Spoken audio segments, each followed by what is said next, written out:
कहानी की शुरुआत होते ही हम दो भाइयों को देखते हैं। सदियों पहले इन दो जुड़वा भाइयों ने एक ऐसा विद्यालय बनाया था जहां अच्छाई और बुराई के बीच का संतुलन बना रहता था। कई वर्षों तक रफाल और रियोन ने अपनी शक्तियों का उपयोग शांति और संयम से किया, लेकिन फिर एक दिन सब कुछ बदल गया। रफाल के मन में लालच घर कर गया और उसने अपने जुड़वा भाई को युद्ध के लिए ललकारा। शर्त यह थी, जो जीतेगा वही पूरे विद्यालय पर राज करेगा। रियान ने लड़ाई से इनकार कर दिया, वह केवल अपनी रक्षा करता रहा, पर यही उसकी सबसे बड़ी भूल साबित हुई। रफाल ने उसे जकड़ लिया और तभी रियान को एहसास हुआ उसका भाई निश्चित ब्लड मैजिक सीख चुका है। ब्लड मैजिक करना सख्त मना था, क्योंकि यह जादू करने वाले की आत्मा को ही निगल सकता था। लेकिन रफाल ने अपने भाई को नष्ट करने के लिए उसी शक्ति का सहारा लिया। जब रियान की जान खतरे में पड़ी तो उसने अपनी आखिरी ताकत जुटाई और अपने भाई को पहाड़ी से नीचे धक्का दे दिया, ताकि बुराई इस दुनिया पर कभी हावी न हो सके। कई सालों बाद हम एक दूर के गाँव में सोफी नाम की लड़की से मिलते हैं। सोफी का सपना हमेशा से एक राजकुमारी जैसी जिंदगी जीने का था, पर जन्म लिया उसने एक बेहद गरीब परिवार में। वह अपने भाई बहनों के साथ एक छोटे से झोपड़े में रहती थी। उसी कस्बे में अगाथा नाम की एक और लड़की रहती थी। अगाथा की माँ अपने आप को जादूगरनी कहती थी, हालांकि उसका जादू कभी ठीक से चला नहीं। फिर भी वह जानती थी कि अगाथा में असली जादूगरनी बनने की पूरी क्षमता है। इन दोनों लड़कियों में एक ही बात समान थी, दोनों को अपना यह गाँव बिल्कुल पसंद नहीं था। इसी वजह से वे जल्दी ही एक दूसरे की पक्की दोस्त बन गयी। सोफी की माँ के मरने के बाद अगाथा ने उसकी खूब देखभाल की और तब से उनके बीच का रिश्ता और भी गहरा हो गया। एक दिन गांव के एक पागल आदमी ने अगाथा को अकेले में पकड़ लिया। वह चिल्लाया, तू डायन है, मैं जानता हूँ, यहाँ से निकल जा वरना जान से मार दूंगा।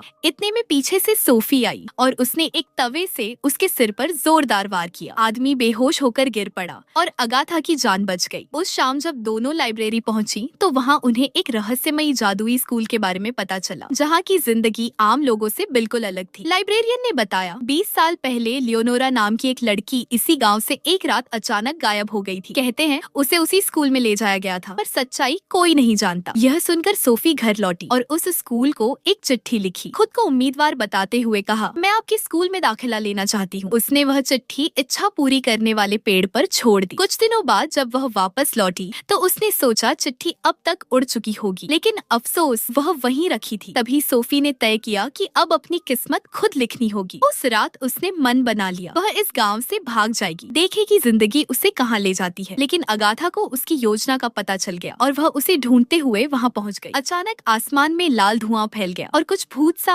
आग सी आंखों वाला प्राणी प्रकट हुआ। उसने सोफी को जकड़ लिया और घसीटते हुए ले जाने लगा। सोफी तो उल्टा मुस्कुरा रही थी, आखिरकार इस बोरिंग गाँव से निकल रही हूँ। लेकिन अगाथा घबरा गई और अपनी दोस्त को छुड़ाने की कोशिश करने लगी। तभी झाड़ियों के पीछे से एक विशाल पक्षी निकला, जिसने दोनों को पकड़ लिया और उड़ चला गया। कुछ देर बाद अगाथा को स्कूल ऑफ गुड में उतारा गया और सोफी को स्कूल ऑफ इविल में। अगाथा जब जागी तो खुद को फूलों से बने बिस्तर पर पाया। उसके सामने एक चमकता हुआ महल था, जहाँ झरनों की सरगम और खुशबुओं का संसार फैला था। वहाँ की सभी लड़कियां राजकुमारियों जैसी दिख रही थी। दूसरी ओर सोफी ने आंखें खोली तो खुद को अंधेरे के बीच पाया, जहाँ एक डरावना पेड़ और भयानक चेहरों की भीड़ थी। अगाथा को वहाँ की राजकुमारियां कोई भाव नहीं दे रही थी, बल्कि परियां उसे घसीटकर पहले दिन की कक्षा में ले गई। स्कूल शुरू होने से पहले अगाथा को सौंदर्य कक्ष में ले जाया गया, जहां उसे बताया गया कि प्रोफेसर डोवी उसका इंतजार कर रही हैं। अगाथा को बारीकी से तैयार करने के बाद उसे नए छात्रों के हाल में भेजा गया, जहां पहली बार सभी नए विद्यार्थी एक साथ इकट्ठे हुए थे। वहां पहुंचकर अगाथा अपनी दोस्त सोफी को ढूंढने लगी, लेकिन जैसे ही उसने उसे देखा, गार्ड्स ने उसे सोफी के पास जाने से रोक दिया। दोनों को जबरदस्ती हॉल की अलग अलग तरफ बैठा दिया गया। थोड़ी देर बाद स्कूल ऑफ गुड के राजकुमार अंदर आए, जिन्होंने अपनी तलवारों के साथ शानदार प्रस्तुति दी। अंत में एक चमकदार प्रवेश हुआ, टेड्रोस नामक राजकुमार का। वह प्रसिद्ध किंग आर्थर का बेटा था और शक्ति में बेमिसाल। जहाँ भी जाता राजकुमारियां उसकी एक झलक पाने को दीवानी हो जाती। सोफी भी पहली नजर में ही उस पर मोहित हो गई। अपनी ताकत दिखाने के लिए टेड्रोस ने सभी राजकुमारों को एक साथ चुनौती दी। सभी ने मिलकर कोशिश की, लेकिन कोई उसे हरा न सका। उसने सबको बिना अपनी तलवार निकाले ही हरा दिया। तभी स्कूल ऑफ इविल के कुछ छात्र आगे बढ़े और टेड्रोस ने अपनी एक्सकैलिबर तलवार निकाल ली। उसने अपनी असली शक्ति दिखाते हुए एक विशाल साइक्लोप्स को परास्त कर दिया। जब प्रिंसिपल मंच पर आए तो अगाथा ने कहा, कोई गलती हुई है, मैं यहाँ नहीं रहना चाहती, मुझे घर वापस जाना है। वहीं दूसरी ओर सोफी चिल्ला रही थी, मैं बुराई के स्कूल में कैसे आ गई, मैं तो अच्छी हूँ। इस पर रियोन ने ठंडे स्वर में कहा, हमसे कभी गलती नहीं होती, तुम वही हो जहाँ तुम्हें होना चाहिए। शाम को जब अगाथा अपने कमरे में लौटी तो उसने सोचा कि वह छत पार करके दूसरे स्कूल पहुँचेगी, अपनी दोस्त सोफी के के पास। रास्ते में एक भूत सा जानवर उसका पीछा करने लगा, लेकिन किसी तरह वह स्कूल ऑफ इविल तक पहुंच ही गई। अंदर कदम रखते ही उसने देखा जमीन पर खून का तालाब बन रहा है और उस लाल सागर के बीच से रफाल प्रकट हुआ। उसने अगाथा को चेतावनी दी, सोफी से दूर रहो, उस लड़की की किस्मत में कुछ बहुत बड़ा लिखा है, उसे एक महान कार्य पूरा करना है। अब अगाथा को समझ आया कि उसकी दोस्त किसी भयंकर मुसीबत में है। वह उसे ढूंढती रही और आखिरकार सोफी तक पहुंच गई। दोनों मिलकर प्रिंसिपल के दफ्तर गई, यह साबित करने के लिए कि कोई न कोई गलती जरूर हुई है। सोफी बोली, मुझे स्कूल बदलना है किसी भी कीमत पर। तब रियान ने उत्तर दिया, अगर तुमने अपना सच्चा प्यार पा लिया तो तुम्हारा स्कूल बदल सकता है। यह सुनकर सोफी ने योजना बनाई, वह टेड्रोस को अपने प्यार में फंसाएगी। उसने अगाथा से मदद मांगी, मुझे टेड्रोस के पास पहुंचने में मदद करो। दोपहर को अगाथा ने टेड्रोस को एक चिट्ठी दी जिसमें लिखा था, सोफी बुरी नहीं है, बस उसे गलत स्कूल में डाल दिया गया है। इसके बाद उनकी नई कक्षा शुरू हुई जहाँ यह सिखाया जा रहा था कि शैतानी जंगल में कैसे जीवित रहा जाए। उनके शिक्षक ने बताया कि इस जंगल के हर कोने में खतरा छिपा है। क्लास शुरू ही हुई थी कि ग्रेगोर नाम के छात्र को एक जंगली फूल ने काट लिया। घबराकर वह स्कूल की ओर भागने लगा। अगाथा उसके पीछे दौड़ी क्योंकि ग्रेगोर पहले ही 2 बार फेल हो चुका था। उनकी शिक्षिका ने पहले ही चेतावनी दी थी, जो छात्र 3 बार असफल हुआ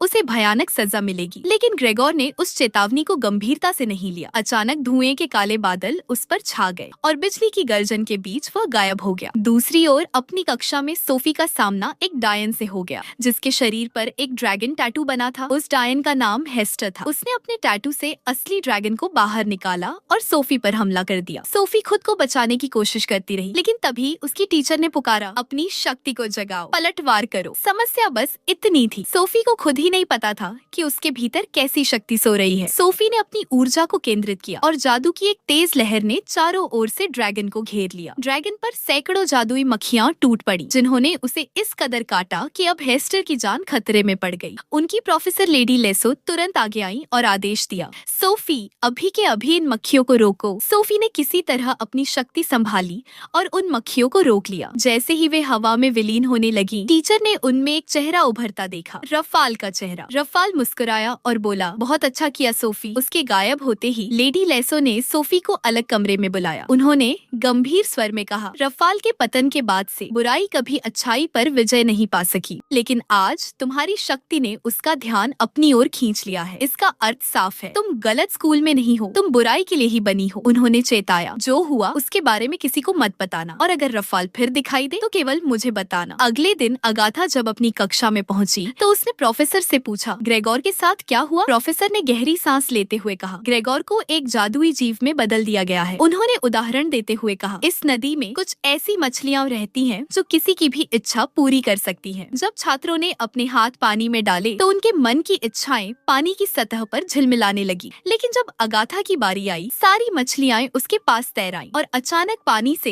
एक राजकुमारी निकल आई। उसने कहा, मैं पिछले 100 वर्षों से यहाँ कैद हूँ, पहली बार किसी ने यह इच्छा की है कि मैं मुक्त हो जाऊँ। वह मुस्कुराई, अगाथा को धन्यवाद दिया और गायब हो गई। तभी एक विशाल पक्षी वहाँ उतरा, बिल्कुल वैसा ही जैसा अगाथा को स्कूल ऑफ गुड लाया था। डर के मारे वह भागने लगी, लेकिन तभी उसे एहसास हुआ, यह पक्षी नहीं, शायद यह ग्रेगोर है। उसने ग्रेगोर को मुक्त करने की कोशिश की, लेकिन जैसे ही वह भयावह पक्षी उसकी ओर झपटा, टेड्रोस ने यह दृश्य देखा और समझा कि अगाथा खतरे में है। उसने बिना सोचे अपनी तलवार उठाई और सीधा उस पक्षी के हृदय में भोंक दी। क्षण भर में ग्रेगोर का शरीर चकनाचूर हो गया। यह देखकर अगाथा क्रोध से कांप उठी। उसने टेड्रोस को तमाचा जड़ दिया और चिल्लाई, तुमने मेरे मित्र की जान ले ली। स्थिति संभालने के लिए प्रोफेसर ने सब छात्रों को उनके कमरों में भेज दिया और कहा, सालों बाद इस स्कूल में कोई ऐसा आया है जिसके भीतर केवल अच्छाई है, बुराई का तो नामो निशान तक नहीं। उन्होंने जोड़ा, अगाथा ने अपने लिए नहीं बल्कि किसी और की मुक्ति के लिए अपनी इच्छा का उपयोग किया। कक्षा के बीच ब्रेक में अगाथा सोफी से मिलने गई, जहां उसे पता चला कि रफाल सोफी से मिलने आया था। उसी समय टेड्रोस भी वहां पहुंचा। उसकी आंख पर एक गहरा काला निशान था। यही वह पल था जब सोफी को पहली बार उससे बात करने का मौका मिला, लेकिन उनकी बातचीत अधूरी रह गई। एक गार्ड आया और सोफी को पकड़कर पनिशमेंट रूम में ले गया, जहाँ लेडी लेसो उसका इंतजार कर रही थी। उन्होंने सोफी को कुर्सी पर बांधा, तेज कुल्हाड़ी उठाई और उसके बाल काट दिए। कहने लगी, तेरी सुंदरता ही तेरी सबसे सबसे बड़ी ढाल है। लोग तेरे असली रूप को देख ही नहीं पाते। अब वक्त है कि तू खतरनाक दिखे जैसे वास्तव में है। उस दोपहर जब सोफी अपनी टूटी भावनाओं में डूबी थी, रफाल फिर उसके सामने आया। उसने धीरे से कहा, अपने सपनों को याद करो सोफी, तुम इस दुनिया पर राज करने के लिए बनी हो। जो करना पड़े करो, पीछे मत हटो। और आखिरकार सोफी ने उसकी बात मान ली। कुछ दिनों बाद दोनों स्कूलों के नए विद्यार्थियों की एक साझा कक्षा हुई, जहाँ लेडी लेसो ने सबको सिखाया, कोई भी इंसान अपना जादू तभी चला सकता है जब वह अपनी उंगली की चमक को जगा ले। सभी छात्र अपने भीतर की शक्ति को जगाने में जुट गए, अपने असली रूप को पहचानने के लिए। सिर्फ एक झटके में सोफी ने अपनी उंगली की चमक जगा दी। जादू की एक सुनहरी लहर उसके चारों ओर घूम गई और पलक झपकते ही वह स्कूल ऑफ ईविल के अपने साथियों के पास जा खड़ी हुई। अब जब उसने अपने अंदर की अंधकारमय शक्ति को स्वीकार कर लिया था, तो वह बुराई के छात्रों के बीच अपनी जगह बनाना चाहती थी, उनसे दोस्ती करना, उनके जैसा बनना। दूसरी ओर अगाथा ने देखा कि सोफी धीरे धीरे बुराई की राह पर फिसलती जा रही है। उसे समझ आया कि अगर कुछ नहीं किया गया तो उसकी दोस्त हमेशा के लिए अंधकार में डूब जाएगी। उसने सोचा, मुझे टेड्रोस के दिल में सोफी के लिए प्यार जगाना होगा। अगाथा ने सोफी को सलाह दी कि वह धनुष और बाण की कक्षा ले।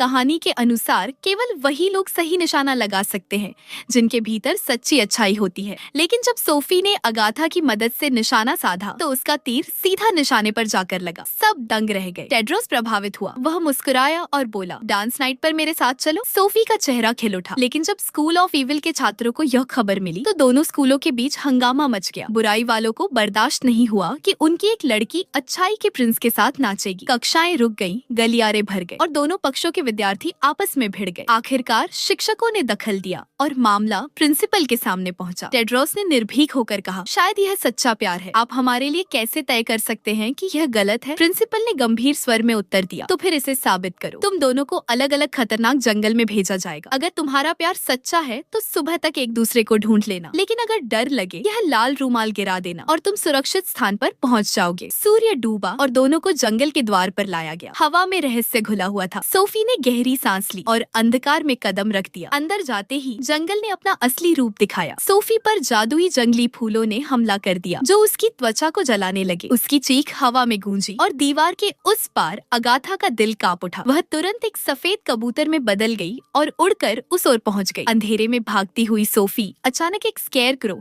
यानी पुआलों के पुतले के सामने आ गई। लेकिन वह पुतला अचानक जीवित हो उठा और विकराल चीख के साथ उसकी ओर झपटा। जैसे ही वह वार करने वाला था, अगाथा वहां पहुंची और पुतले को गिरा दिया। टेड्रोस की आवाज सुनो, अगाथा चिल्लाई, वह तुम्हें पुकार रहा है, उसकी ओर भागो। लेकिन तभी स्केयर क्रो फिर से उठ खड़ा हुआ और इस बार उसने टेड्रोस पर हमला कर दिया। उसके वार से टेड्रोस की जादुई तलवार नीचे गिर गई। अब वह मौत के बेहद करीब था। अगाथा ने सोफी की ओर देखा, उसकी मदद करो अभी। लेकिन सोफी डर के मारे जड़ हो गई। उसकी आंखें खाली थीं, शरीर कांप रहा था। अगाथा ने समझा कि अब देर हुई तो सब खत्म। उसने खुद तलवार उठाई और टेड्रोस तक पहुंचाकर उसके हाथ में थमा दी। टेड्रोस ने वार किया और पुतला राख बन गया। मगर उस पल टेड्रोस की नजरों में सोफी के लिए सब कुछ बदल गया था। उसे लगा सोफी ने उसे धोखा दिया है। वह उसे बचाने की कोशिश तक नहीं कर पाई। गुस्से में उसने लाल रूमाल जमीन पर फेंक दिया और जादू की लहर के साथ स्कूल लौट आया। सोफी फूट फूट कर रोई। फिर उसका दर्द गुस्से में बदल गया। उसने अगाथा पर चिल्लाते हुए कहा, तुमने जानबूझकर हमारे बीच आकर मेरा रिश्ता तोड़ा है। अब से मुझे अपनी शक्ल मत दिखाना। अगाथा सन्न रह गई। उसी रात जंगल की परछाइयों में रफाल उसके सामने आया। चेहरे पर ठंडी मुस्कान थी। सब वैसा ही हो रहा है जैसा मैंने चाहा था। वह बोला, तुम्हारी दोस्त अब मेरे रास्ते पर है। डॉर्म में लौटकर अगाथा ने प्रोफेसर डेवी को सब बताया कि उसने जंगल में रफाल को देखा। डेवी ने चिंता भरे स्वर में कहा, हमें तुरंत लेडी लेसो को बताना होगा। उधर सोफी को सजा के तौर पर कमरे में बंद कर दिया गया था क्योंकि उसने अपनी दोस्त की मदद लेने की कोशिश की थी। लेकिन जब सबको लगा कि वह अकेली है, तभी रफाल प्रकट हुआ और उसे ब्लड मैजिक करने सिखाया। कुछ देर बाद जब दोनों स्कूलों के शिक्षक बैठक में व्यस्त थे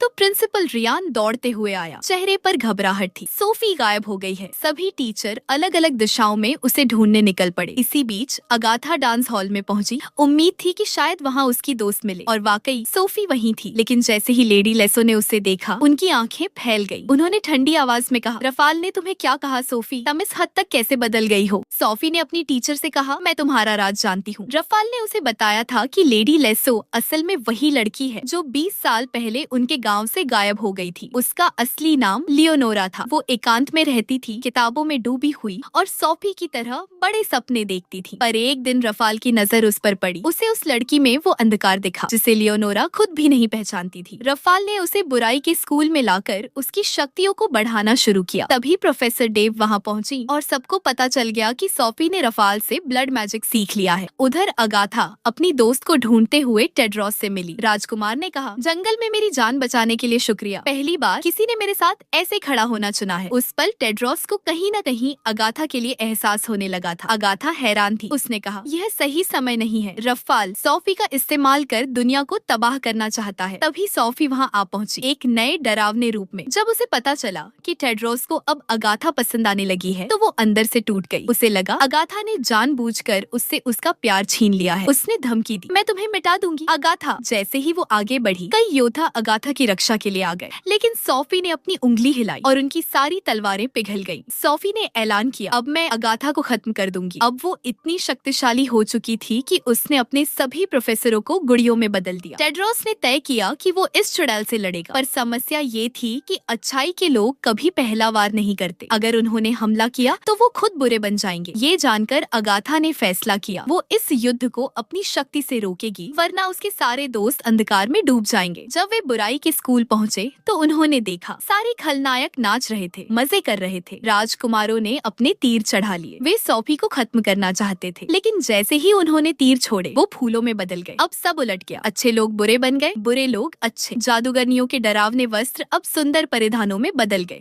सोफी का पुराना रूप लौट आया, जबकि टेड्रोस और उसके साथी अंधकार में डूब गए। अगाथा ने कहा, इस लड़ाई को आगे बढ़ाने की कोई जरूरत नहीं है, पर सोफी ने अपने जादू से दरवाजा बंद कर दिया। उसने कहा, लड़ाई मैंने शुरू नहीं की थी, पर खत्म हम ही करेंगे। हम पर हमला हुआ है, अब अपना बचाव करना हमारा हक है। दोनों ओर के बीच भयंकर युद्ध छिड़ गया। जादू, वार, चीखें, हर ओर अराजकता थी। अगाथा ने रोकने की कोशिश की, पर सोफी ने उसे अपने जादू से हवा में उछाल दिया। अब सोफी जीत के करीब थी। वो एक पक्षी में बदलकर हेडमास्टर के टॉवर तक पहुंची। अब वो रियान को खत्म कर देना चाहती थी, लेकिन असलियत में वो रियान था ही नहीं। इतने सालों में रफाल ने रियान का भेस बदला हुआ था। रफाल को पता चला था कि सोफी के अंदर एक बहुत ताकतवर शक्ति छिपी है, इसीलिए वो उसे उस गांव से यहाँ तक ले आया। सोफी ने उससे पूछा, तुमने अपने भाई होने का तमाशा क्यों रचा? रफाल ने बताया कि सदियां पहले हम दोनों अच्छाई और बुराई के प्रतीक थे। हमें अमृता का वरदान मिला था, पर केवल तभी तक जब तक हमारे बीच का प्यार हमारी दुश्मनी से ज्यादा शक्तिशाली रहा। पर जिस दिन मैंने अपने भाई से लड़कर उसे मार दिया, उसी दिन वह वरदान भी टूट गया। सालों पहले जब रयान को लगा कि उसने अपने भाई को पहाड़ से गिरा दिया है, तो वह रफाल की मृत्यु का शोक मनाने लगा। उसी समय रफाल ने पीछे से आकर उसके शरीर में एक तीर छोड़ दिया और रयान को मार गिराया। अपने भाई को मारकर रफाल ने उसकी पहचान अपना ली, ताकि वह अपने असली इरादों को छिपा सके। धीरे धीरे उसने भीतर की अच्छाई को बिगाड़ दिया। लोग अपनी ही भलाई पर घमंड करने लगे, आत्म केंद्रित हो गए। उसने सोफी को बहकाया कि हम दोनों मिलकर बुराई को पूरे जगत पर फैला दे, फिर बुराई की ही राज्य व्यवस्था इस दुनिया में छा जाएगी। रफाल चाहता था कि अगर उसे किसी का सच्चा प्यार मिल जाए तो वह अविश्वसनीय रूप से शक्तिशाली बन जाए। इसीलिए उसने सोफी को अपने प्रभाव में बांध लिया। जैसे ही उन दोनों का मिलन हुआ, बुराई का स्कूल टूटने लगा। सोफी बोली, तुम क्या कर रहे हो? यहाँ तो मेरे सारे दोस्त हैं, सभी लोग मर जाएंगे। हमें सब पर राज करना है, उन्हें मारना नहीं है। पर रफाल हर उस जीव को मार डालना चाहता था जिसके पास जादुई शक्तियाँ हों,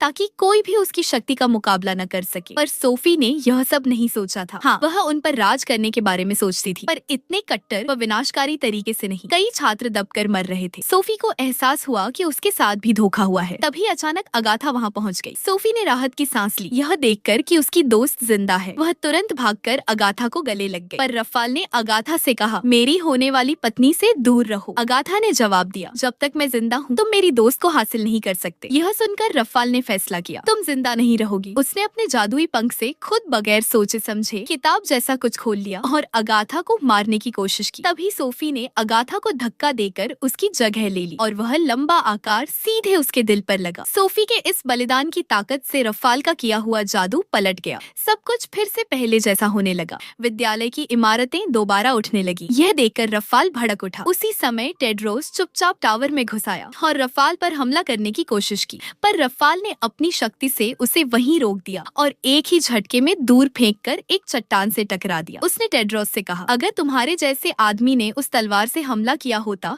तो शायद मैं मर भी जाता, पर एक छोटे से कमजोर इंसान जैसा तुम मेरी किसी तरह की हानि नहीं कर सकता। उसने टेड्रोस को उठाकर दीवार से ठोक दिया और फिर अपने खंजर से उसे मारने के लिए पूरी तरह तैयार हुआ। सोफी बिल्कुल मरने की हालत में थी, फिर भी उसने अपने बचे खुचे जादुई बल से तलवार उठाई और रफाल की ओर फेंक दी। रफाल को तलवार की एक हल्की सी खरोंच लगी, पर तभी अगाथा ने झपट कर तलवार थाम ली और पूरी ताकत से वार किया। एक ही प्रहार में रफाल हमेशा के लिए खत्म हो गया। अगाथा तुरंत अपनी दोस्त की ओर दौड़ी। सोफी ने मरने से पहले धीमे स्वर में कहा, हमेशा अच्छी बनी रहना, उम्मीद है हम फिर मिलेंगे। यह कहकर उसकी सांसें थम गईं। अपनी सबसे प्यारी दोस्त को आंखों के सामने खोकर अगाथा फूट फूट कर रो पड़ी। उसके आंसू सोफी के घाव पर गिरे और तभी कुछ जादुई हुआ। उन आंसुओं में इतनी शक्ति थी कि उन्होंने सोफी के घाव भरने शुरू कर दिए और कुछ ही क्षणों में उसका दिल फिर से धड़कने लगा। इसके बाद अच्छाई और बुराई दोनों स्कूलों के बच्चे एक दूसरे से खुलकर बात करने लगे। सबको आखिरकार समझ आ गया कि अच्छाई और बुराई एक ही सिक्के के दो पहलू है। कोई भी इंसान पूरी तरह अच्छा या पूरी तरह बुरा नहीं होता। अब सोफी और अगाथा ने वापस जाने का निर्णय लिया। जाने से पहले सोफी मुस्कुराई और बोली, मैं जा रही हूँ,